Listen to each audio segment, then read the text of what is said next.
রাশিয়ার কয়লার আগুন জ্বলন্তই থাকে, শুধু মাঝে মাঝে উত্তাপ কমে গেলে ফু দিয়ে শিখা উদ্দীপ্ত করা হয়।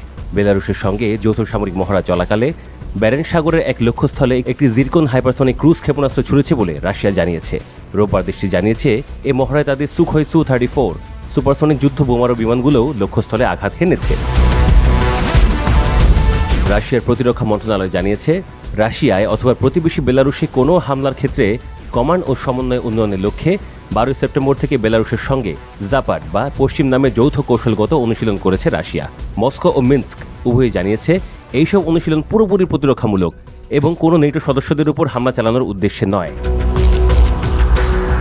কিন্তু 9 ও 10 সেপ্টেম্বর আরেক প্রতিবেশী দেশ নেটো সদস্য পোল্যান্ডে রাশিয়ার ড্রোন অনুপ্রবেশের ঘটনা ঘটে।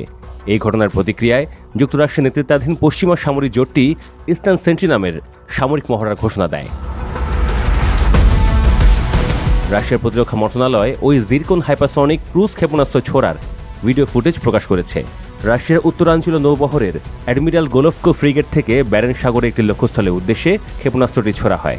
ভিডিওতে দেখা যায় ফ্রিগেটটি থেকে খাড়া উপরের দিকে একটি ক্ষেপণাস্ত্র ছোড়া হয়েছে, আর সেটি দিগন্তের দিকে একটি কোণ রচনা করে ওপরের দিকে ছুটে যাচ্ছে।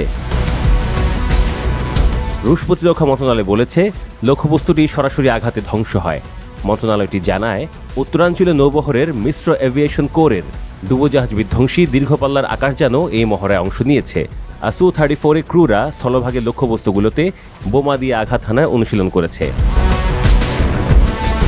রাশিয়ার প্রেসিডেন্ট ভ্লাদিমির পুতিন 2019 সালে জানিয়েছিলেন, তাদের জিরকন ক্ষেপণাস্ত্রগুলো শব্দের 9 গুণ গতিতে ছুটতে পারে এবং অন্তত 1000 কিলোমিটারের মধ্যে সাগর অথবা স্থলের যে কোনো লক্ষ্যবস্তুতে আঘাত হানতে সক্ষম।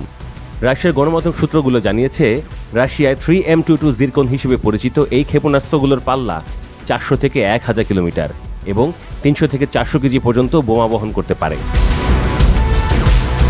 গণমাধ্যমগুলোতে এও এসেছে, ওই মহড়া শুরু হওয়ার পর থেকে ক্ষেপে থাকা পোল্যান্ড তার পূর্ব সীমান্তে সেনা মোতায়েন বাড়াচ্ছে। কয়েকদিনের মধ্যেই সীমান্তে প্রায় 40,000 সেনা অবস্থান নেবে, যা বর্তমানে মোতায়েনকৃত 10,000 সেনার 4 গুণ। এ বিষয়ে পোল্যান্ডের জাতীয় প্রতিরক্ষা উপমন্ত্রী সেজারি টমচিক বলেন যে, জাপাট মহড়ার জন্য পোল্যান্ড দীর্ঘদিন ধরে প্রস্তুতি নিচ্ছে। এর মধ্যে দেশটির সামরিক মহড়ায় 30,000-এর বেশি সেনা অংশ নিয়েছে। পুলিশ ও নেটো সেনাদের তৎপরতা অত্যন্ত জরুরি, কারণ রাশিয়া ও বেলারুশে এই মহড়া আক্রমণাত্মক চরিত্রের।